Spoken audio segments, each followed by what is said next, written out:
De hecho, hay un refrán que dice, dame alas para volar y motivos para quedarme. Pues yo creo que es así.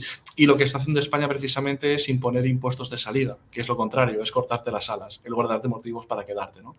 Entonces, bueno, pues yo creo que las conclusiones o los resultados saltan a la vista, ¿no? Bueno, bienvenidos a otro podcast más. Estoy aquí con Marc Urgell de la empresa Avast. Bienvenido. ¿Qué tal? Buenas tardes, un placer. Nada, Marc, para los que no te conozcan, realmente pues tú tienes aquí una empresa que se dedica a traer todo el tema fiscal, luego también entráis en contabilidad, etcétera, ¿no? Pero vuestra actividad realmente es traer gente de otros países para que se aposenten en Andorra, ¿no?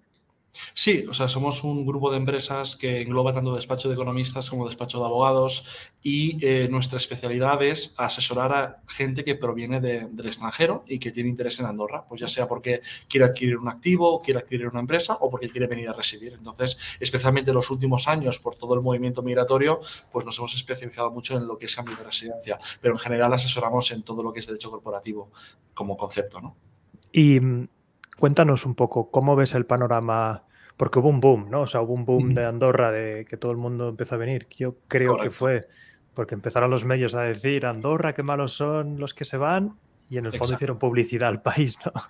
Sí, de hecho, yo para el movimiento que hizo el Rubius, que fue quizá el más sonado, que hubo un montón de impacto mediático, de hecho a mí me entrevistaron muchos medios preguntándome, ¿no? Porque lo que hacía la prensa tradicional era decir que moverse a Andorra era delictivo o era ilegal, ¿no? Entonces, claro, yo al final tuve que salir un poco a defender a mis clientes y a aquellos que no son mis clientes, ¿no? Decir, oye, es que un cambio de residencia es perfectamente legal siempre y cuando se haga conforme a la legislación vigente, es decir, que se haga de verdad, ¿no?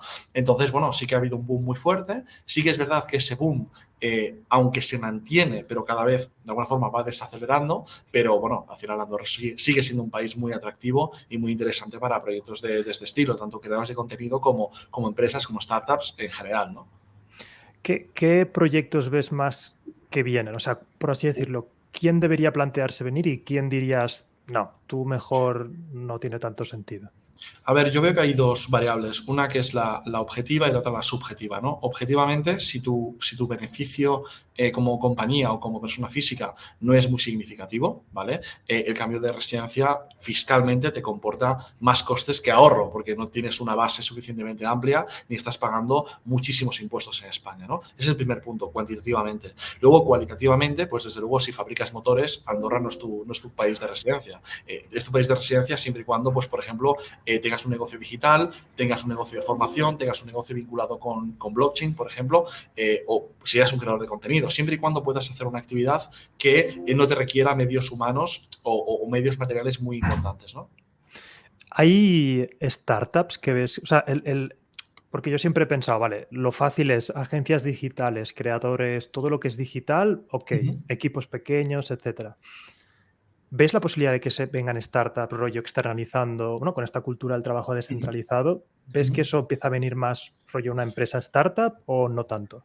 Sí, tenemos clientes que tienen estructura de personal fuera de Andorra, pero que aquí en Andorra está el centro de dirección, ¿no? O sea, el emprendedor está aquí residiendo quizá con su mano derecha, y fuera de Andorra, por una cuestión logística, está el resto del equipo. Todo esto estaba bastante limitado a nivel normativo por nuestra ley de inmigración, por así decirlo, ¿vale?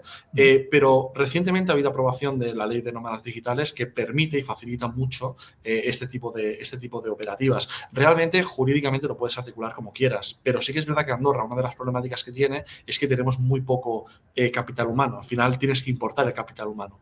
Y las personas muchas veces pues tienen su vida en otra ciudad o en otro país y no quieren cambiar de vida. Quieren sumarse al proyecto, pero no quieren mover su vida. Entonces, para esto es muy interesante el hecho de tener pues esta facilidad para contratar gente de forma remota o en otras jurisdicciones. Pero ¿cómo se hace? O sea, yo puedo venir aquí y contratar, porque sé que hay como apps que te dejan, rollo Deal y todo esto, que te dejan como contratar y te facilitan, pero Correcto. no es ilegal, por así decirlo, que yo contrate a alguien en España desde mi empresa No, andorrana. No, de hecho aquí hay dos modalidades. Está la modalidad laboral, que sería un contrato de trabajo y por tanto es un trabajador al uso, que se rige por la normativa laboral, o puede hacer una contratación mercantil, que es que la persona sea autónomo, para que nos entendamos, y esta persona facture cada mes por los servicios que presta. Entonces, laboralmente, la problemática que tienes es que si quieres dar de alta a un trabajador en España como empresa andorrana, la empresa andorrana tiene que hacer una serie de formalidades en España a efectos de poder darlo de alta. Pero no es más que una complicación burocrática. Realmente se puede hacer. Eso no es un impedimento. Lo que ocurre es que muchos proyectos optan por la vía mercantil, optan por la vía de llegar a un acuerdo mercantil. Entonces, su equipo de trabajo se da de alta como autónomo y facturan a la compañía andorrana. Esto es lo que vemos de forma más habitual. Y cuéntame, a nivel Andorra, vuestro negocio, para mí es interesante porque es como que no solo dais el venir, sino que tienes como un backend súper interesante, ¿no? Puedes dar oficinas, creas networking. Bueno, nosotros nos conocimos en una barbacoa, ¿no? Sí, sí, sí. Y ese es un poco el valor añadido, ¿no? Que es algo más que simplemente la transacción de venir y ya está, ¿no? Claro. A ver, yo creo que como grupo al final tenemos dos puntos de diferenciación. Uno, que tenemos un equipo humano muy cualificado con mucha experiencia que da el mejor servicio. Y luego tenemos todo este valor añadido que comentas, ¿no? Al final, ayer hicimos un evento benéfico, por ejemplo, que nos permitió contribuir a una causa, pues como es la de la Fundación Privada de Nuestra Señora Meritxell, ¿vale? Que es una causa súper noble y además te permite pues, poner en contacto muchos clientes. Y del evento de ayer estoy 100% seguro que saldrán proyectos nuevos porque se conoció gente que no se conocía y desde luego se genera un networking súper importante, ¿no? Entonces, como grupo empresarial, también nos encanta pues ayudar a no solo te asesoro como abogado o como asesor fiscal, sino que además te permito o te ayudo a encontrar pues nuevos partners o nuevos proyectos, ¿no? Y eso a mí personalmente como emprendedor me llena mucho. ¿Tú, Marc, cuánto tiempo llevas en Andorra? Pues mira, yo llegué en 2013, es decir, va a hacer 10 años el año que viene. Casi ya eres de aquí, de toda la Y vida. se dice rápido, pero 10 años. Y la verdad es que no tengo en mente volver. O sea, aquí se vive genial, tengo mi círculo de amigos aquí, tengo, mi negocio aquí, evidentemente, mi grupo de empresas. Y aunque adoro Barcelona, que es de donde yo soy, pero la situación profesional y personal que Andorra te brinda es absoluta. O sea, es buenísimo. Sí, yo cuando vine, y también quiero ver tu experiencia, yo vine en 2017 y no había tanta gente, o sea, éramos 4 gatos casi, ¿no? O sea, Claro. había gente, habían deportistas, habían youtubers ya, pero no es lo de ahora. O sea, yo ahora voy a un restaurante y me paso el rato saludando a gente. O sea, hay más bullicio, por así decirlo, aquí que en Barcelona, ¿no? Tú que estabas desde antes, ¿era así? O sea, ¿has visto de repente un cambio radical en los últimos años? La evolución es brutal. En 2013 no había nadie. Es decir, yo llegué aquí y alucinaba porque no había un ecosistema ni de nuevas tecnologías, ni de emprendedores, de nada. O sea, yo recuerdo que era un desierto, ¿no?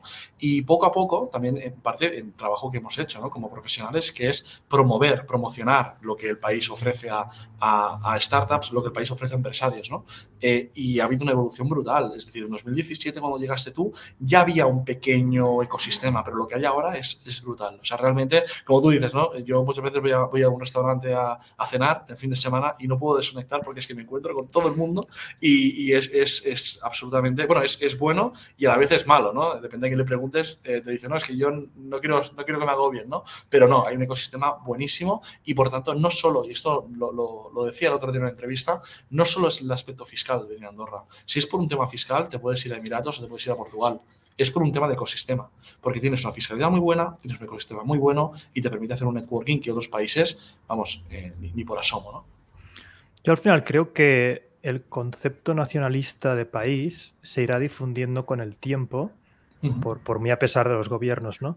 Yo tuve la suerte que mi padre de pequeño me dijo, tienes que ser ciudadano del mundo y cuando empecé a viajar me di cuenta de que sí, de que esta historia que te venden de ondear una bandera a un país está muy bien, pero al final, con todo esto de la descentralización, más gente puede trabajar desde donde quieras, un país debería hacer marketing para que te quedes. Claro. Debería ponerte buenas condiciones y tú tienes que tener la libertad de poder votar claro. O votar yéndote. O sea, claro. Eso para mí es clave. Bueno, de hecho, hay un refrán que dice, dame alas para volar y motivos para quedarme. Pues yo creo que es así. Y lo que está haciendo España precisamente es imponer impuestos de salida, que es lo contrario, es cortarte las alas, en lugar de darte motivos para quedarte, ¿no? Entonces, bueno, pues yo creo que las conclusiones o los resultados saltan a la vista, ¿no? Y cambiando un poco de tema, ¿tú qué estudiaste, Marc? Porque ahora llevas una empresa de ¿cuántos trabajadores, más o menos? Somos unos 35 ahora mismo Y en hacéis, el grupo. bueno, hacéis ya una Somos, facturación grande, hacéis consistentes. exacto, bueno, llevamos 2 años y medio funcionando, pero hemos crecido muy rápido, lo que hemos consolidado un grupo de clientes muy fuerte. Entonces, al final, pues, no vemos otra evolución que no sea crecer. La verdad que la cosa, pues, va muy bien, nos gusta nuestro trabajo, se nos da bien y el grupo, pues, cada vez es más fuerte, claro. ¿Qué estudiaste tú para llegar aquí? Yo hice dirección de empresas, la primera, luego hice grado en Derecho, pero realmente, y O esto sea, es ¿a la un vez o acabaste una carrera y...? separado. Primero hice dirección de empresas en modalidad presencial, me Ujú. vine para Andorra y me di cuenta que como mi especialidad es la fiscalidad, el derecho, desarrollarme en el área de derecho me ayudaría a entender o a tener una visión más completa de algunas cosas. Y nada, estudié derecho y bueno, tengo ambas carreras y luego tengo un máster en fiscalidad, que es el máster donde ahora también doy clase como profesor en Barcelona en el Centro de Estudios Financieros, ¿no?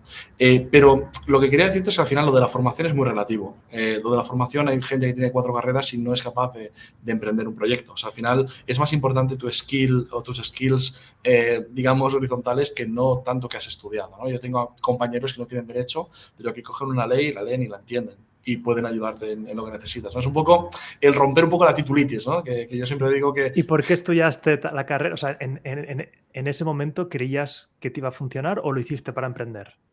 no, realmente yo siempre he tenido un espíritu emprendedor y de hecho siempre cuento que mi proyecto de final de bachillerato, el trabajo de recerca, que se le llama en Cataluña, ¿no?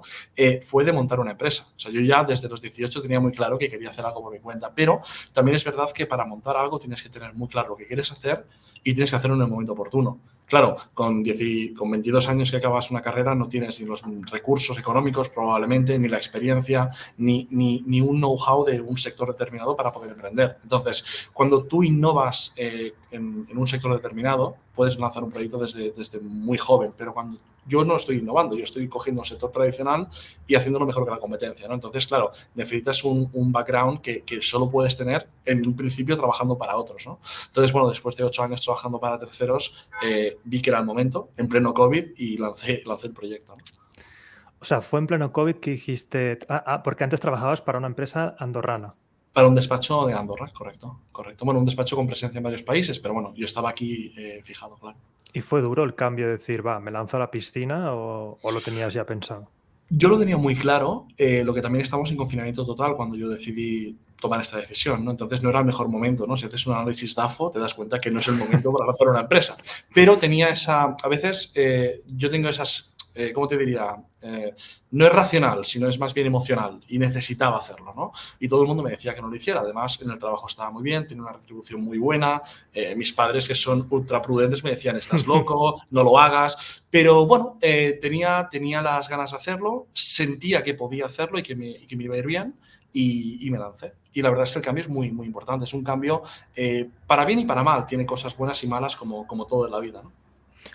¿Cuáles fueron los primeros movimientos? Es decir, ¿cuál fue tu plan de ataque para empezar? Lo que tú dices, ¿no? Que me hace mucha gracia porque la gente siempre intenta inventar la nueva app, el Uber para panes, el no sé qué para tal, pero lo tuyo era como, no, no, voy a Sí, hacer lo mismo, pero mejor. Entonces, exacto. ¿cómo atacaste ese mercado? Bueno, realmente yo siempre digo lo mismo. Nosotros no hemos hecho publicidad. Cuando arrancamos el proyecto no hicimos nada de publicidad. Yo presenté mi carta de dimisión y me monté por mi cuenta. Cambié el LinkedIn que estaba por mi cuenta y claro, después de 8 años sembrando muchísimo para muchos clientes, evidentemente bajo el paraguas de otras firmas, todos esos clientes que tenían una experiencia muy buena conmigo, pues decidieron inmediatamente hacer un cambio y venirse a mi firma. Esta fue la forma de arrancar, ¿no? Y te hablo de clientes que igual hacía 4 años que no veía, pero que cuando vieron que estaba por mi cuenta, pues decidieron hacer el cambio. Y luego a partir de aquí, en Andorra, como es muy pequeño, para lo bueno y para lo malo, lo que te permite es hacer el efecto bola de nieve muy rápido. Si trabajas bien para uno, ese uno te recomienda a otro y al final el boca a oreja funciona muy bien, ¿no? Eso pasa en todo el mundo, pero en Andorra especialmente. Y esa fue la forma de arrancar. Realmente lo que hacemos es hacer bien nuestro trabajo y hacerlo a un precio de mercado competitivo y al final el cliente busca ese proveedor de confianza y ahí es donde estamos nosotros. Yo es que creo que esto es importante, ¿no? Para que la gente que esté escuchando entienda que no hace falta reinventar la rueda siempre, ¿no? O sea, a veces el camino de 8 años trabajando para una empresa ver el sector, analizar qué te gusta, qué harías distinto, cómo lo mejorarías y encima lo que tú dices, te llevas la cartera de clientes porque tu negocio es muy de la gente quiere como, vale, si está Marc, y ya lo conozco, me voy con ellos, ¿no? Claro. A ver, al final en las firmas de abogados ocurre mucho, ¿no? El cliente no está con la firma, no está con la marca, está con la persona, ¿no? Que le atiende y al final el que le coge el teléfono a las 9 de la noche, el que se preocupa por él es el profesional con el cual interactúa y al final es inevitable que cuando un profesional sale, pues hayan clientes que decidan cambiar de proveedor y eso al final es la realidad, ¿no?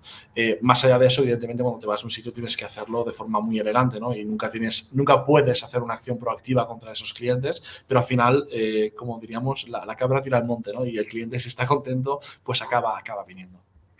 ¿Cómo te proteges contra lo mismo que hiciste tú con la firma? O sea, ¿cómo haces para que que los clientes no solo quieran estar contigo, ¿no? Vale, es una muy buena pregunta. De hecho, cuando hablamos de escalar un negocio, es clave esta pregunta, porque si yo tengo que dar el servicio personalmente a todos los clientes, ¿vale? Mi día tiene 24 horas, no puedo dar alcance a los más de 600 clientes que tenemos actualmente. Entonces, necesitas configurar un equipo con la solvencia técnica y con la responsabilidad que tú tienes o que más se le parezca para poder ofrecer ese servicio a través de tus trabajadores, ¿no? A través de tus compañeros. Pero no es fácil porque no siempre fichas a la persona adecuada. Quien es una persona adecuada puede dejar de serlo por circunstancias de la vida. Entonces, al final, ese es el punto de dificultad donde estamos ahora. Ahora mismo llevamos creciendo a 3 dígitos durante los últimos 2 años y medio y ahora estamos en aquel punto que decimos, bueno, ¿qué hacemos ahora? Porque si crecemos más, puede ir en detrimento de la calidad del servicio. Y al final, todo nace de la calidad del servicio. O sea, nosotros, como tú decías, no hemos inventado la rueda. Lo que hemos hecho es hacerla rodar muy bien. Entonces, si tengo un problema para hacer rodar la rueda correctamente, la fórmula mágica se me pierde. Entonces, estamos ahora mismo precisamente a nivel estratégico en ese punto. ¿Qué hacemos? ¿Dejamos de crecer? Es una decisión importante y complicada. Bueno, al final yo creo que es como crear una marca personal de Avast, ¿no? Sí, Que no solo te vean a Marc Urgell, sino como que haya como McDonald's, ¿no? Que sí, McDonald's o estas cadenas, estas franquicias, tienen un manual de marca súper, súper trabajado. Aparte correcto. manual de marca, manual de procesos, ¿no? Decir, no, es que las hamburguesas tienen que saber lo mismo en China que en Japón, que en Australia, que en España. Correcto. Eso es chungo. Y a lo mejor realmente lo que hay que hacer es buscar ayuda externa, porque realmente a veces queremos solventar el problema nosotros solos, pero yo personalmente lo que he aprendido es déjate ayudar. Hay gente que quiere ganar dinero y es experta en cosas que tú no eres, ¿no? O sea, ves a un tío de franquicias y dices, ¿cómo lo has hecho? Te pago y me ayudas. Totalmente. No, y además, también desde un punto de vista práctico, tengo equipo que sabe más que yo en muchas disciplinas. Es decir, mi equipo de inmigración sabe muchísimo más que yo de inmigración. Mi equipo de corporate sabe muchísimo más que yo de corporate. Entonces, al final, el cliente tiene que entender que en esta estructura que no te atienda yo es positivo, porque yo no estoy actualizado, yo no puedo estar al día de toda la normativa que trabajamos, ¿no? Entonces, como tú bien decías, el estándar de calidad, mantener que la hamburguesa sepa igual en un McDonald's del aeropuerto de Londres que en Barcelona, pues este es el reto, ¿no? Que tenemos a nivel de calidad de servicio. Y McDonald's, aunque es un producto, ¿no? Pero aquí es el servicio, o sea, es el trato personal, la diligencia en las respuestas, la calidad del informe que te podemos hacer, tiene que haber un estándar, ¿no? Y estamos trabajando precisamente en eso ahora mismo. Has dicho que hay gente que sabe más que tú en la empresa. Me hago una pregunta que es, ¿cómo les incentivas para que ellos no se vayan? ¿Sabes? ¿Cómo haces para que el de corporate no quiera montarse una agencia especializada en corporate, por ejemplo? Bueno, es una muy buena pregunta. De hecho, yo siempre digo que donde yo he trabajado he aprendido mucho de lo que no hay que hacer, ¿no? Y precisamente, si yo di el salto, fue por 2 motivos. Uno, porque podía hacerlo y el otro, porque no me incentivaron para quedarme lo suficiente, ¿no? Entonces, yo lo que digo es, ¿en qué se equivocó mi ex jefe? Y para yo no cometer el mismo error y mantener el talento, ¿no? Entonces, nosotros siempre trabajamos, lo primero que hice cuando monté la empresa fue darle acciones a 3 personas que son pues mis 3 manos derechas que tengo en el board como socios, ¿no? Que son buenos amigos y excelentes profesionales que conozco desde hace un montón de años, ¿no? Entonces, la forma de que la gente se quede es que se sienta parte del proyecto y que pueda ser feliz, es decir, que pueda que compartir el pastel que conseguimos y sobre todo que pueda ser feliz y pueda compaginarlo con su vida. Esa es la clave. Si tú les das los incentivos adecuados, la gente no se va. Evidentemente que aún con incentivos adecuados hay gente que se puede ir, pero por lo menos tú has hecho todo lo que está en tu tejado para que ese talento retenerlo. De hecho, el año pasado el gobierno nos seleccionó para hacer un proyecto aquí en Andorra que se llama el proyecto Tandem, que es un proyecto donde se juntan empresa y el sector educativo, ¿vale? Entonces, los que hacen el curso del grado superior en Ashiribai, que es un centro de formación, nuestro reto, o sea, se plantea un reto y tienen que dar respuestas. El reto era cómo atraer el talento, pero sobre todo cómo retener el talento. Porque si yo traigo un tipo de Madrid, pero al cabo del año se me va, esa inversión, ese esfuerzo en formación, lo pierdo. Entonces, eso es la clave. En nuestro sector no trabajamos con máquinas, no trabajamos con mercancías, trabajamos con personas. Y la clave es tratar al talento pues como se merece, ¿no? Total. ¿Y qué pasaría si, por ejemplo, o sea, cuando das acciones, das stock options o das puras acciones con algún contrato? Porque, claro, imagínate que me das acciones y yo a los 2 años digo, oye, me piro, pero me quedo con las acciones. ¿Eso es posible Claro. o está contemplado? Eso, si estás bien asesorado, está contemplado. Y si no lo tuviera en mi casa, sería delictivo. Claro, tú puedes ofrecer stock options, que son opciones sobre acciones. O sea, tú no tienes una acción, tienes un derecho a adquirir la acción bajo ciertas circunstancias, pues si se cumplen una serie de ítems, ¿no? O puedes dar acciones directamente. O puedes dar phantom shares, que es otro concepto distinto. Y al final tú tienes un pacto de socios donde tú regulas en ese documento mercantil en qué casos el accionista tiene que devolverte las acciones y en qué condiciones. Porque imagínate que yo ficho a un muy buen abogado y le doy acciones, pero luego este abogado deja el trabajo. Claro, aunque deje el trabajo, las acciones siguen siendo suyas, es propietario de la empresa. O establecemos mecanismos para recuperar las acciones o tenemos un problema porque tenemos un tipo que no trabaja en la empresa y que se beneficia de los resultados. Entonces, todo esto, de hecho, nuestro despacho ofrece este tipo de servicios también, es cómo dar encaje a planes de incentivos o cómo dar encaje a las relaciones entre socios. Eso es fundamental. Es clave porque si no, un muy buen negocio se puede ir al traste por precisamente problemas entre accionistas.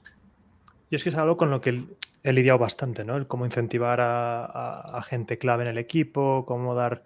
Y es un caos. Y veo que otros emprendedores tienen un cacao en la cabeza de, vale, quiero que se quede, pero luego se arrepienten porque este se ha ido, se han enfadado y ahora tienen una carga de un 20% de un tío que ni está. Pasa mucho, Incluso los pasa mucho. inversores no quieren poner dinero si ven que hay peso muerto, por así decirlo. Mira, yo siempre digo lo mismo. Al final, por ahorrarte 2.000 euros de un abogado que te ayuda en un principio, luego te hipotecas tu proyecto. Yo, para mí, claramente, prefiero desde un inicio regularlo todo muy bien y además hay abogados que son de dejarlo todo muy abierto. Yo no, yo soy de dejarlo todo muy cerrado. O sea, yo tengo previstos casi todos los escenarios posibles. ¿Qué puede pasar? Incluso está regulado en nuestro pacto de socios. ¿Qué pasa si yo me muero? ¿O qué pasa si se muere mi socio? Es decir, porque son eventualidades que no tienen por qué ocurrir, pero pueden ocurrir. Imagínate que yo fallezco y heredan pues mis hijos. Y mis hijos pues son un desastre. Claro, tengo un 70% de mi despacho. ¿Tendrán mis hijos que no hacen nada derecho al 70% del beneficio que obtienen mis socios? Hombre, mis socios podrían decir, oye, pues dejamos el proyecto y nos montamos otro proyecto por otro lado, ¿no? Entonces, todo esto es lo que hay que tener muy claro y regularlo muy bien. En este caso, ¿qué pasaría? ¿Tus hijos Mira, reciben algo? Sí, en nuestro caso lo que tenemos es que en caso de que falleciera yo como socio principal, lo que tenemos es que ellos tienen un derecho de comprar las participaciones a mis herederos y está incluso establecido el método de cálculo del EBITDA por el múltiplo en cuestión. Entonces, mis socios actuales tienen el derecho a comprar. El derecho, que no la obligación.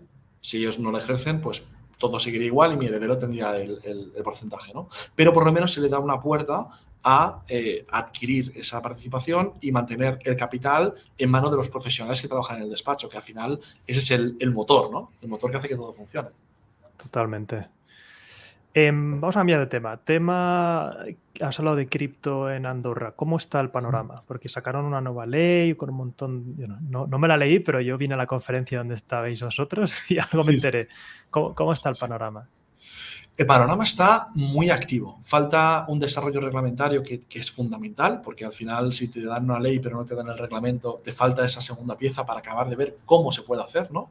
Todo el tema de los veedores digitales, todo el tema de, pues sobre todo para lanzar proyectos de blockchain aquí, ¿no? Incluso los bancos ya están mirando de cómo poder custodiar cripto en su entidad. Ahora lo que se está produciendo es una integración del sector financiero tradicional que se intenta adaptar a las nuevas tecnologías. Pero para todo esto el banco necesita un marco jurídico claro y estable, ¿vale? Y el gobierno está intentando precisamente poner ese marco jurídico estable a un ritmo que quizá no es el más adecuado, debería ser más rápido, pero más que si no eres el primero, intenta ser el mejor, ¿no? Entonces, yo creo que lo que está intentando el gobierno es hacerlo de forma seria y de forma estable.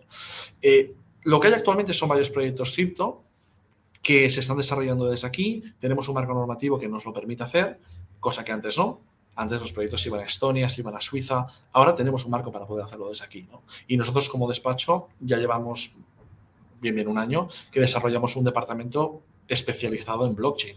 O sea, Sergi, que es el chico que hizo la ponencia Sí. que tú dijiste, Sergi solo hace blockchain en el despacho y tiene un equipo de personas que... ¿Por qué? Porque cuando te viene un emprendedor a hablarte de blockchain, si te comienza a hablar de Polkadot y no sabes de qué te está hablando, o si te está hablando de la red de Ethereum y no sabes de qué te está hablando, por más buen abogado que seas, no puedes asesorar sobre algo que no entiendes, ¿no? Entonces, hemos creado un departamento ad hoc para dar servicio a este tipo de proyectos. Y están llegando muchos proyectos de Play to Earn, proyectos que se basan en tokenización de activos, proyectos, bueno, incluso pues un poco de crowdfunding, no tan vinculado con blockchain, pero intentando tokenizar proyectos participativos, ¿no? El otro día, justo ayer, Carlos de Rax me decía, tengo una idea de proyecto. Claro, toda esta gente tiene ideas que son muy creativas, pero tenemos que encontrarle el encaje legal. Pues la normativa que se está actualmente, bueno, que ya está aprobada, y el reglamento que nos falta, nos permite decirle, hey, lo podemos hacer y lo podemos hacer con seguridad, que eso es lo más importante. Sí, o sea, yo cuando lanzamos nuestros proyectos en NFT, que era Bookers y no solo un JPG, vimos que Andorra estaba abriéndose a este tipo de cosas y no nos dio miedo a hacerlo, ¿no? Por así decirlo. Y luego el banco le explicamos qué estábamos haciendo, nos entendió, aún están ahí en compliance, pero Claro. hay mucha apertura, ¿no? a este tipo de temas que yo creo que sí, que igualmente hay, todo el tema blockchain también hay mucha euforia y mucha locura, eso está claro, o sea, con las nuevas tecnologías es lo que nos pasa, sí. Pero poder posicionarse para cuando todo esto tenga sentido y hayan proyectos potentes, yo creo que favorece a Andorra. Es clave. Y precisamente la situación del mercado ha hecho que mucha gente se relaje, ¿no? Pero hubo un momento a principios de este año que era una absoluta locura. Todo el mundo tenía proyectos. Ahora muchos de ellos han parado por la situación, pero otros siguen adelante. Hay otros proyectos que no están correlacionados con el mercado. Dicen, mira, yo tengo este proyecto, creo que es un proyecto de éxito y que cotice el BTC a una cosa o a otra me da igual, ¿no? Entonces, pues esos siguen avanzando, sí. Yo creo que al final es un problema de sobreexcitación, ¿no? Y que el otro día yo lo pensaba, a ver qué piensas en esta reflexión, Ajá. y que me da la sensación de que esto de las burbujas pasan en todos los sectores. Quiero decir, el humano no es racional al 100%, no somos capaces de masivamente ponerle un precio adecuado a cada activo en cada momento. Entonces, el humano básicamente en masa dicen, se pone de moda el real estate, o se pone de moda las empresas tecnológicas, o se pone de moda lo que sea. En masa vamos, sobrevaloramos el activo y tarde o temprano tiene que correlacionar, o sea, tiene que bajar a lo que realmente aporta valor y es productivo. Claro. Es un poco lo que yo creo que pasa con todos los sectores, porque es que si no seríamos robots capaces de hiperpredecir cada cosa, ¿no? Claro. Bueno, yo creo que aquí hay dos componentes. Uno, la especulación. Mucha gente compra no pensando en el valor, sino en la especulación. Yo siempre cuento un caso, ¿no? Un cliente que compró un NFT por 20.000 euros, un NFT que realmente no tenía una utilidad más allá de un diseño gráfico, ¿no? Y yo le decía, ¿pero tú crees que esto vale 20.000? Y dice, no, yo creo que alguien pensará que vale más de 20.000 en un plazo razonable y lo podré vender. Claro, al final la especulación de los usuarios hace que el precio se dispare. Pero esto es un efecto racional, porque tú estás especulando racionalmente. Y luego está la parte emocional. Hay gente que cuando ve que pues, hay un bull run, pues oye, va a subir Bitcoin 100.000, vamos a comprar, voy a hipotecar la casa de mi abuela para comprar en Bitcoin, ¿no? Claro, eso es el empuje emocional. Entonces, entre las dos, evidentemente, el valor, si podemos hablar del fair value, ¿no? Del valor justo de un activo, no siempre coincide con el valor de mercado en ese momento. Pero al final esto es como todo. Esto pasa en cripto, pasa en real estate, pasó con los tulipanes en Holanda. O sea, al final ha pasado siempre, ¿no? Y eso se debe a la condición humana. Yo estoy de acuerdo. Yo creo que hay gente que dice sobre regular estas cosas, pero está sobre regulando la psicología humana. Yo creo que al final tenemos que aprender de estas cosas. Es decir, los NFTs no dejan de ser activos digitales, pero es que es como si, yo qué sé, puede haber un NFT de un boli igual que hay un plato. Un plato, por ser una cosa física o un boli, no vale 1.000.000 de euros o 20.000 solo por ser algo en el espacio físico. Entonces, Claro. los NFTs yo creo que tienen el mismo, o sea, lo único que al principio nos sobreemocionamos, compramos pensando en lo que tú dices, ¿no? Esto es algo que valdrá más en un futuro. Nosotros hemos intentado hacer mucha concienciación de que no, de que si realmente no hay una gente que lo quiere comprar por lo que es, que da igual si es porque tiene una utilidad para entrar a un sitio o simplemente porque hay gente que quiere apoyar a ese artista y lo quiere comprar, ¿no? El que compra un Van Gogh, habrá muchos millonarios que no lo compran para luego venderlo. Está claro. La gracia de eso es que hay varios tíos que lo quieran comprar porque pagan 1.000.000 de euros por deleitarse en casa con el Van Gogh. Bueno, y te digo más, un Van Gogh al final es arte, ¿no? Y cuando entramos en el arte todo es muy subjetivo, pero hay gente que colecciona sellos o colecciona cromos de béisbol. El cromo de béisbol, ¿qué utilidad te da? ¿Qué utility token es un cromo de béisbol? No es un utility token, pero es algo de coleccionista. Entonces, al final, también hay un punto muy importante y es que el valor de las cosas es el que uno mismo le da. Entonces, yo puedo comprar un cromo de béisbol por 1.000.000 de euros sabiendo que nadie más me lo va a comprar nunca, pero yo quiero tener ese cromo de béisbol, pues porque yo qué sé, era de mi padre que falleció, yo qué sé, me lo invento. Sí. Al final, el valor emocional que le das a una cosa o el sentimiento de pertenecer a una comunidad. Hay gente que compra un NFT por sentirse parte de una comunidad y por apoyar a una comunidad o una persona, ¿no? Esto al final cada uno tiene la libertad de hacer lo que considere. Lo que luego no puedes hacer es llorar si el valor del activo en OpenSea está cayendo, porque al final tú sabes a lo que vienes, ¿no? Y de hecho, a nivel regulatorio, ese es el punto clave, que la persona que compre sea consciente y responsable de lo que está haciendo. Esa es la clave. Yo creo que aquí nosotros, por ejemplo, vimos muchos proyectos que jugaban con las promesas de te vas a forrar en un futuro y nosotros, sabiendo un poco por dónde podían ir los tiros, fuimos muy conscientes de este NFT que vendíamos nosotros tiene acceso a esto y esto, ¿no? A la biblioteca de libros, etcétera. Porque lo que no queríamos es la liability, por así decirlo, de la sobrepromesa, que eso es horrible. O sea, hay muchos influencers que se han hundido a base de, yo qué sé, no sé si viste el caso de la actriz esta de porno, la Lana Rhoades, que dijo a sus seguidores, compradme mis NFTs, que todos nos haremos ricos, ¿no? Y dices, pero a ver, ¿cómo puedes predecir si algo va a subir o no en el futuro? O sea, eso es impredecible. Está claro. No, y al final, como yo digo siempre, ¿no? Que todo el mundo dice, esto no es un consejo financiero, pero compra que te vas a hacer rico. Bueno, al final nadie sabe lo que va a hacer un valor. Nadie. Incluso los que estudian, que hacen trading, tal, al final tú tienes una probabilidad de un movimiento, pero puede pasar. Vamos, puede pasar cualquier cosa y al final nadie sabe lo que va a pasar. La clave, para mí no es tan importante que un tipo salga a decir compra mis NFTs, sino es más grave que la persona no tenga educación financiera para tener el criterio de decir no compro porque no me puedo fiar de un comentario de este estilo, ¿no? O sea, para mí todo vuelve siempre a la educación financiera que tiene la gente, que tiene la gente en general, hablando de la población, ¿no? Si la gente tiene una formación sólida en materia económica, que debería darse en el colegio, si tuvieras esa formación no caerías en esto. Y no haría falta regular tanto, porque al final tendrías gente con criterio. Que quien compraría con criterio. Al menos un criterio mínimo. No te digo que sean doctores en economía, ¿no? Pero te digo que tengan un conocimiento mínimo. Para mí eso es clave. Sí, aquí hay que distinguir que mucha gente se ha pensado, ¿no? Que o sea, a mí lo que me gusta del mundo NFT no es la especulación ni la inversión. O sea, yo he comprado muchos NFTs que no pienso vender en mi vida, porque apoyo a ese artista, porque me dan acceso a ciertas cosas. Claro. No compré pensando en voy a sacar rendimiento económico. Quiero decir, está claro.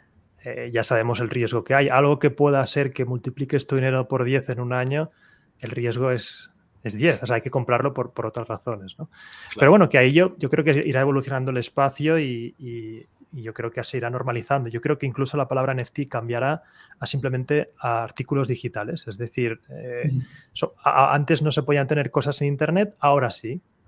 Por ejemplo, Reddit y Starbucks los están usando para sus sistemas de recompensas, avatares, y no saben ni siquiera que están comprando NFTs ahí la gente. Simplemente usan blockchain para validar que eso es tuyo de verdad y punto.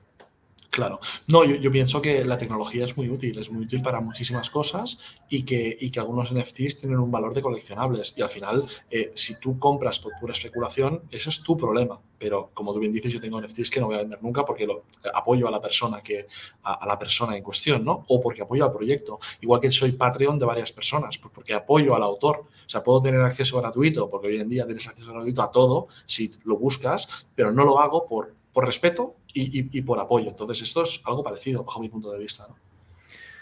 Marc, ¿has visto esto de la nueva euforia ahora, ¿no? Que son las inteligencias artificiales. Lo he visto. ¿Has No lo he usado probado aún. ¿No has usado ChatGPT? Todavía no. Vale, estás como yo hace una semana. Lo estoy usando a diario una media de 2 o 3 horas. Y no lo uso por la vanidad de usarlo. Lo uso para curro. O sea, me ayuda a resumir textos que necesito leer rápido. Se lo doy y digo, sácame los 10 puntos clave. Lo uso para mejorar guiones para YouTube. Lo uso para que me dé ideas de guiones. Lo uso para enviar correos. He enviado un correo a una empresa americana. Y como es agnóstico al idioma, yo le hablo en español, le digo, tradúceme esto al inglés y mejórame la forma en la que está redactado. Y yo le he puesto ahí una verborrea de un correo de puntos clave y me lo ha redactado perfecto en inglés. O sea, parece que sea nativo de la hostia. Es muy loco. ¿Cómo crees o puedes especular que esto va a cambiar tu sector? Porque pues mira, puede ser heavy. Antes de hacer la pregunta te iba a decir, estoy buscando una secretaria, pero depende cómo me lo pintes, igual no la lo cual quiere decir dos cosas, ¿no? Una, que la tecnología tiene una utilidad y, por tanto, puede darme solución a problemas, que al final es el espíritu, ¿no? Que la tecnología solucione problemas, ¿no? Pero también creo que la tecnología va a acabar con muchos puestos de trabajo. Y esto es una cosa que viene ocurriendo desde toda la historia, pero luego, evidentemente, los puestos de trabajo cambian su naturaleza, ¿no? Necesitarás pues, más programadores o necesitarás más gente para solucionar pues, los problemas que pueda generar esta nueva tecnología. Hace días que la quiero probar, pero para mí final de año como despacho es una locura y no he podido, pero estas navidades como asignatura pendiente tengo que probarlo. Yo creo que va a impactar de una forma muy, muy disruptiva en mi sector y en todos los sectores. Sí, sí. Hombre, yo creo al final que esta tecnología no va... O sea, va a acabar con puestos de trabajo, pero nos va a hacer a todos más productivos. Es decir, Claro. nos va a potenciar mucho más. O sea, alguien solo va a poder ser capaz de expandirse y aún está muy verde, quiero decir. No creo que aún pueda sustituirte a la secretaria, pero ya se empieza a ver. Antes para mí era una novedad de, mira, lo de que hace el arte, ¿no? Mira, te hacen imágenes, qué guay, muy bien. Bueno, pensando, bueno, a mí no me sirve de nada, ¿sabes? Yo no hago arte. Pero esta en concreto sí que es, oye, por ejemplo, tienes que leerte 50 documentos de la ley esta nueva de cripto. Pues yo lo copiaría, lo pegaría y diría, sácame los 10 puntos esenciales del documento. Y eso es capaz de hacerlo muy bien. Bueno, yo esto es lo que tengo que probar. Es decir, yo tengo que hacer el ejercicio de probar a hacer esto que me has dicho, voy a hacer exactamente esto y luego lo voy a estudiar yo. Y voy a ver si realmente la capacidad de síntesis, porque claro, para mí, si no sintetiza correctamente algo, cuando vamos al detalle puede ser grave, ¿no? Pero como tú dices, está todavía en una fase, yo te diría que experimental, aunque ya funciona, pero como toda tecnología tiene un periodo de maduración y evidentemente pues tú te puedes fiar hasta cierto punto, ¿no? Esto es como la conducción autónoma, ¿no? ¿Te puedes fiar? Hombre, está muy desarrollado, pero yo creo que todavía aún queda un paso más, ¿no? Para el vehículo sin conductor. Estamos en ese punto, ¿no? Ahora mismo. Para que te hagas una idea, a nivel de Product Market Fit, creo que Instagram llegó a tener 1 millón de usuarios en 2 meses y medio. Facebook creo que fue en 10 meses. El chat en 5 días ha llegado a 1 millón de usuarios activos. En 5 días de sacarlo. Además, dices, oye, todo esto es gratis, pero cada vez que computas, a ellos les cuesta dinero. Dices, ¿qué está pasando? Bueno, la gracia es que con cada respuesta que te da, te pide feedback. ¿Te ha gustado o no te ha gustado la respuesta? Y va mejorando. Imagina. O sea, para mí es como si acaban de soltar un monstruo. O sea, acaban de sacar un bicho que al día va a iterar constantemente y o sea, cada día mejora. Me recuerda a las películas estas de que los robots luego toman el control, ¿eh? Depende de los feedbacks que te des. Empieza así. Y yo incluso he tenido conversaciones de ver si tenía opiniones y sentimientos y intentar romperla, ¿no? Y era como, no. Claro, yo es que, como te diría, modo meme, para mí lo más parecido a esto era cuando hablaba con la Siri. Le decía, hola Siri, ¿cómo estás? ¿No? Pero claro, esto no es un juego, es que te puede sacar trabajo, te puede dar soluciones, te sintetiza textos, es que es una pasada. O sea, Ayer creé todo el un mundo aquí juego. me ha hablado. Ayer le dije, Vamos a crear un juego. Tú vesme poniendo 2 escenarios, créame un personaje y vesmelo subiendo nivel según la opción que escoja. Y jugamos a un juego durante media hora que dije, Qué ¿qué? pasada. Qué pasada. No, todo el mundo que me ha hablado de esto está flipando. Yo estoy todavía que no lo he probado, pero pinta muy interesante, muy Sí, sí. interesante. Oye, y para gente que te esté viendo, que sea joven, ¿sabes el típico consejo que dirías? Oye, yo esto me lo hubiera dicho a mí cuando Ujú, tenía 17 años, ¿no? ¿Qué crees ujú. que les puedes decir? Buah, es una pregunta sencilla y complicada a la vez. Aparte Bueno, de curra, trabaja, tal, no sé qué, ¿sabes? yo les diría dos cosas. Una, que se esfuercen, porque gente que gana dinero sin esforzarse ocurre, pero no es lo habitual. Y la segunda, que se equivoquen. Creo que equivocarte forma parte del camino. Y cuando te equivocas y aprendes del error, te hace muchísimo mejor. Yo me he equivocado muchas veces en 10 años, ¿no? Tanto en el plano profesional como en el plano personal. Me he equivocado muchas veces. Y si ese error te hace mejorar, cada vez vas a ser un mejor profesional, una mejor persona. Pero el error es clave en el desarrollo. Para mí es fundamental esto. A nivel de errores, yo hay una cosa que es como cuando me equivoco y a veces me quedo atrapado, ¿no? En el pasado, que esto nos Ujú. pasa un montón, ¿no? Y nos empezamos a medio deprimir y tal. Siempre es como volver a decir, a ver, vamos a ser muy realistas. No hay forma de volver atrás, hagas lo que hagas. No hay una Claro. máquina del futuro. O sea, solo es autoherirte, ¿no? Sí, Mira hacia adelante. pero pensar por qué pasó, es decir, Eso. intentar sacar las causas de, oye, ¿por qué ha ocurrido esto? ¿No? Porque yo que sé, hace poco un compañero dejó el despacho, ¿no? Era un activo importante. Y pensar, oye, ¿y por qué? ¿Y yo podía haber hecho algo para haber evitado esto? ¿O en qué he fallado? Pues esto creo que sí que está bien. También te digo, entrar en el loop constante, pensando y pensando y pensando, tampoco es positivo. Hay que saber decir, bueno, ya hemos reflexionado, hemos aprendido del error y ahora hay que seguir hacia adelante, porque si estás siempre mirando hacia detrás, no es la solución. Sí, yo creo que la clave es esa y luego ver, también autoanalizar cómo es tu personalidad, ¿no? A muchos errores a veces vienen de cosas innatas en ti, en Claro, el sentido de que tu personalidad es así, te emocionaste o hiciste tal, y claro, decir, vale, ¿cómo puedo reconstruir un poco mi personalidad para que estos patrones no se vuelvan a repetir? O sea, yo creo total. que es simplemente para aprender y tirar para adelante. Pero sí, estoy de acuerdo. O sea, al final es la clave. Sí, y al final cada tipo de persona tiene comete unos errores determinados en función también de cómo es y de en qué sector está, ¿no? Y yo pienso que lo que tiene que hacer es perder el miedo al error. Muchas veces la gente no hace algo para no equivocarse y yo, como docente, en el máster lo digo siempre. Hay gente que no hace preguntas por miedo a que la pregunta sea tonta. Y yo le digo, no, tú la pregunta tienes que tirarla, tú lanza la pregunta. Que si es tonta, te haré una broma y te diré, vaya pregunta. Pero primero, no quedas mal, porque creo que participar en una clase siempre es positivo. Y segundo, siempre quieras que no, aprendes. O quizá la pregunta no es tonta y es la mejor pregunta que han hecho en esa sesión. O sea, que por miedo a equivocarte, no te reprimas. Para mí eso es muy importante. Esto de las preguntas me encanta porque yo me lavé tanto la cabeza que intento siempre ser el que quede mal. O sea, porque sé que si quedo mal y quedo en plan, pobrecillo, qué tonto es, qué pregunta he hecho, yo estoy avanzando. O sea, Total. es mucho peor quedarte con la duda y ser tonto para siempre. Es decir, yo me lo saco muy rápido. Es como, no, yo soy medio tonto. ¿Me lo puedes explicar mejor? Ah, sí, a reíros. Sí, es que soy medio tonto. Pero explícamelo, por favor. 100%. Mira, el otro día, haciendo una entrevista a un abogado que incorporamos, le hice unas preguntas, ¿no? Y un abogado dijo, no las sé, y no respondió. Y el otro no sabía la respuesta y dijo, no lo sé, pero creo que puede ser esto, esto, esto, esto. Y el tío lanzó una respuesta. La respuesta estaba mal. Pero el hecho de decir, no lo sé, pero yo te hago el disclaimer, oye, no lo sé, pero voy a aventurarme a razonar a ver si es así. Se equivocó, pero tuvo el valor de decir, mira, voy a intentar responder con todo lo que sé y para mí eso y por eso lo contraté, porque se equivocó en la entrevista, pero demostró el ímpetu de decir, voy a responderte y voy a intentar hacerlo bien. Y eso es muy importante, porque el conocimiento se puede adquirir, pero muchas veces la valentía no tanto. Y eso va mucho con la Joder, persona. qué buena. Sí, sí, sí, sí. Qué guay. Oye, última pregunta ya. ¿Cómo ves Andorra de aquí 10 años? Yo no me atrevo a decir cómo lo veo mañana, imagínate de aquí 10 años.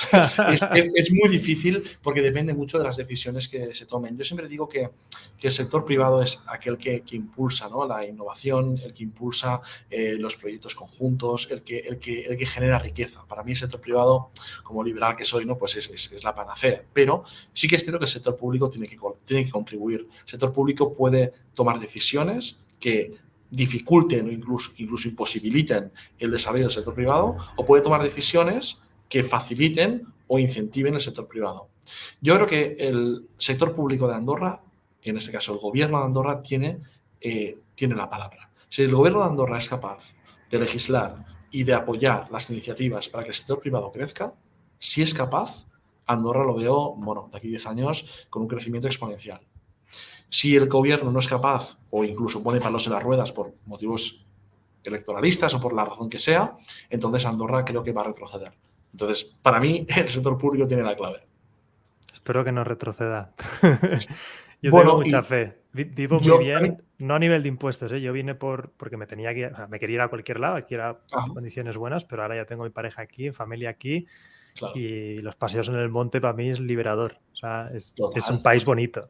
Bueno, pero evidentemente, pero la fiscalidad también juega un papel muy relevante. Total, yo digo, total. Mira, tú tienes seguridad, tienes naturaleza, tienes un sistema educativo espectacular, tienes un entorno de networking brutal, tienes un ecosistema espectacular, pero la fiscalidad es un factor clave. Si Andorra dobla sus impuestos, sin duda dejar de ser un lugar atractivo para emprendedores y para proyectos. Entonces, para mí es clave que el sector público sea capaz de no empeorar. O sea, tampoco digo mejorar, digo no empeorar la situación. Si es capaz de hacerlo, yo creo que Andorra tiene una proyección brutal y nosotros, como despacho profesional, vamos a ayudar a todo el mundo que quiera llegar y les vamos a acompañar para que este ecosistema sea cada vez más fuerte y crezca cada vez más.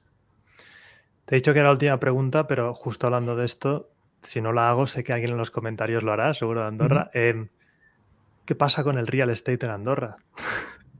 ¿Qué ha pasado? O sea, yo tengo amigos que no son tan pudientes, ¿no?, que no vienen del sector superempresa, y les entiendo perfectamente porque me dicen, es que no me lo voy a poder permitir de aquí un par de años, si esto sigue así.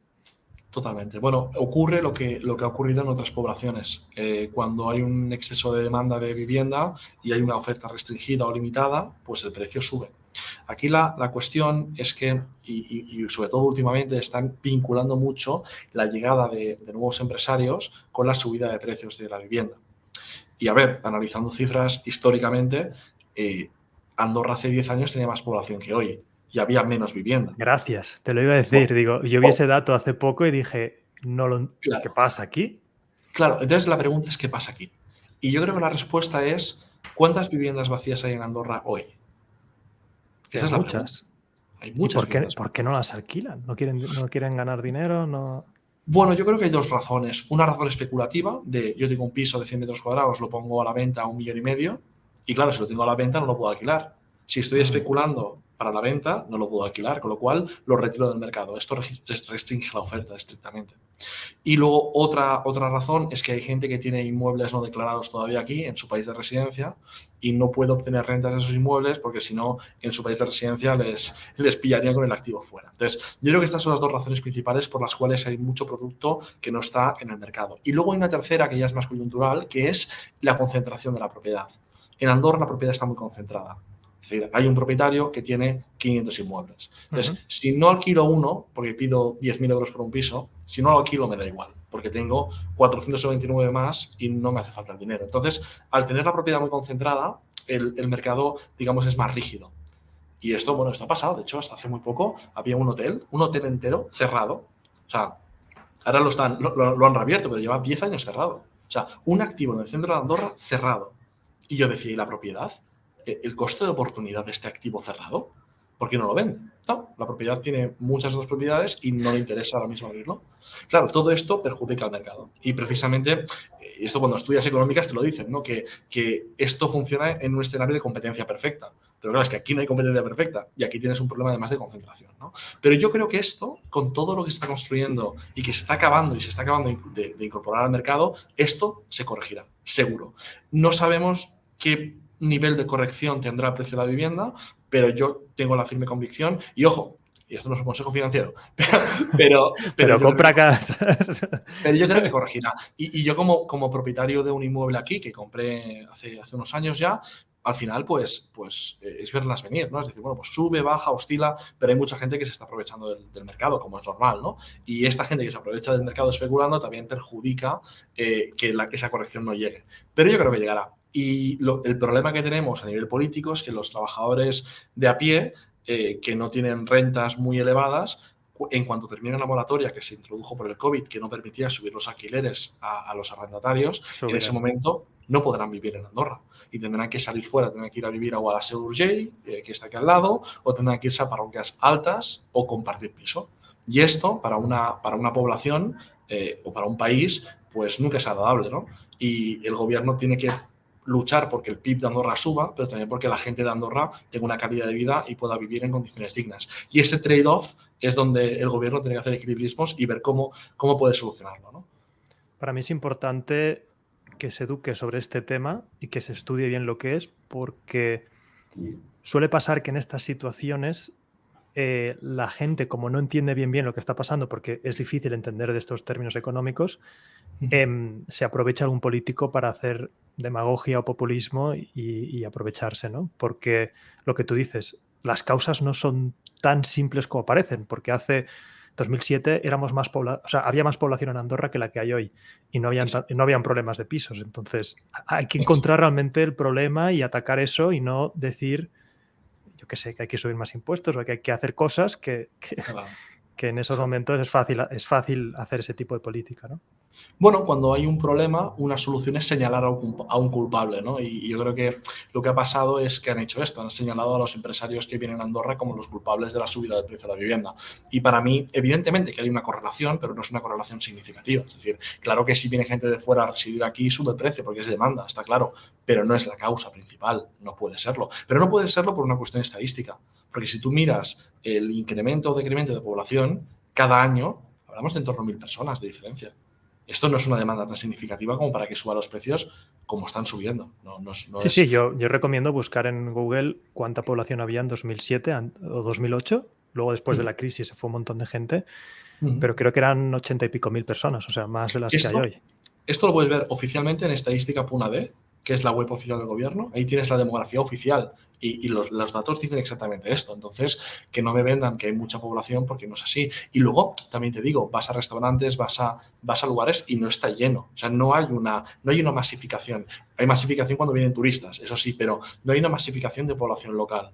En consecuencia, no puede haber un problema de pisos realmente, ¿no? Entonces, bueno, hay que estudiar y aquí, de nuevo, como te decía, ¿no? El gobierno es el que tiene la batuta para ver cuál es la solución o cuáles son las medidas a tomar, ¿no? Y depende qué medidas tomen, esto afectará a cómo está la Andorra de aquí a 10 años. Y una medida que han tomado hace muy poco es la de modificar la fianza de 15.000 a 50.000 euros para empresarios.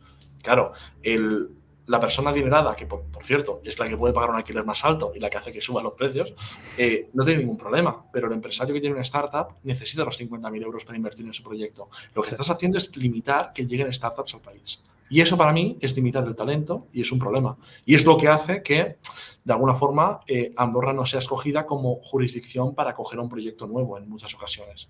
Y eso es malo. Yo he intentado hacer pedagogía en todas las esferas donde me muevo, pero evidentemente los políticos también necesitan, pues, de cara a la población, que son los votantes, que vean que están tomando medidas para beneficiarles, ¿no? Y atacar a los empresarios de fuera se ha interpretado como una medida que les beneficia, cosa que, insisto, para mí es un error. No, yo creo que es totalmente un error, porque al final el empresario de fuera es un tío que ni siquiera viene o una tía que no viene a sacarte trabajo de aquí. Es decir, es una persona, si es digital, que te está exportando materias, por así decirlo, ¿no? Y te está recaudando de fuera dinero y paga impuestos, aunque sean más bajos aquí, pero gasta en el país, cena en el país, come en el país, hace la compra en el país. Claro. O sea, eso se ve a largo plazo y se verá que realmente aporta más PIB al país. Y también te digo una cosa, y esto es una consecuencia de la demanda agregada. Si yo quiero contratar a una persona de administración en mi empresa, sueldo, yo qué sé, 1.500 euros. Claro, yo hace 5 años lo podía hacer, porque el de 1.500 euros pagaba 600 de alquiler. Pero si ahora paga 1.200 de alquiler, ¿Qué ocurrirá? Que cuando llega la oferta de trabajo me va a decir que no incorpora conmigo porque no puede pagarse el piso. Entonces, ¿qué ocurrirá? Si yo necesito una persona, ¿qué voy a hacer? Pagarle mi sueldo. Con lo cual, al final, lo que se está produciendo, lo que también produce es una presión inflacionaria a los salarios, que eso creo que en general es bueno. Porque cuando el mercado de la vivienda baje, ¿qué ocurrirá? Bajo mi punto de vista, el sueldo ya lo tiene. Claro. Y ese es el kit. Yo creo que hay que enfocarlo desde ese punto de vista, ¿no? Qué guay. Oye, Marc, pues ha sido un placer la charla. Eres de esos invitados que, bueno, aparte de que somos muy amigos, te voy a traer más veces porque de vez en cuando te iré diciendo, oye, cuéntame qué está pasando. Cuando quieras, si tenemos una cena pendiente. Sí. Pues nada, dejaré también para que te puedan contactar, por si alguien quiere venirse a Andorra o lo que sea, los servicios que deis, que seguro que están en la web. Y nada, un placer, y a vosotros ya sabéis, seguirnos en el canal, darle like y nos vemos en el siguiente. Chao. Bueno, hasta aquí otro podcast más. Hemos grabado una clase súper interesante sobre el pacto de socios con Marc para Silex. Es nuestro programa formativo que puedes encontrar en emprendeaprendiendo.com. Así que nos vemos ahí, y para todos los que sois nuevos al canal, suscribiros y hasta el próximo. Chao.